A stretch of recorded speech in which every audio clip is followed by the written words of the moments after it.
আমাদের ছোট নদী চলে বাঁকে বাঁকে, বৈশাখ মাসে তার হাঁটু জল থাকে, পার হয়ে যায় গরু, পার হয় গাড়ি, দুই ধার উঁচু তার, ঢালু তার পারি। সুপ্রিয় দর্শক মন্ডলী, এখন আমি যেখানে দাঁড়িয়ে আছে এটি হলো বিখ্যাত সেই রবীন্দ্রনাথ ঠাকুরের নাগর নদী।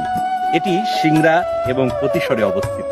আপনারা দেখতে পাচ্ছেন এই সেই নদীটি, যেটি বহমান চমৎকার স্রোতধারা চলে গিয়েছে প্রতিসরের দিকে। বিশ্বকবি রবীন্দ্রনাথ ঠাকুর চমৎকার ভাবে প্রতিসরে বসে চমৎকার একটি কবিতা রচনা করেছিলেন। সেটি হলো, আমাদের ছোট নদী চলে বাঁকে বাঁকে, বৈশাখ মাসে তার হাঁটু জল থাকে, পার হয়ে যায় গরু, পার হয় গাড়ি, দুই ধার উঁচু তার, ঢালু তার পারি। আমরা কিন্তু এই নদী সম্পর্কে আপনাদের কিছু জানাতে পারি, এই জন্য আজকে আপনাদের সামনে এসেছিলাম, আপনাদের সামনে কিছু বললাম।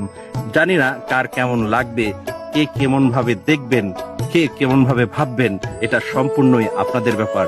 তো যথারীতি ধারাবাহিকতার মাধ্যমে আজকে প্রথম নাগর নদী আপনাদের সামনে তুলে ধরলাম, এরপরে আরো বিস্তারিত কিছু আপনাদের সামনে আসবে এই আশাবাদ ব্যক্ত করি আজকের মতো এখান থেকে বিদায় নিচ্ছি।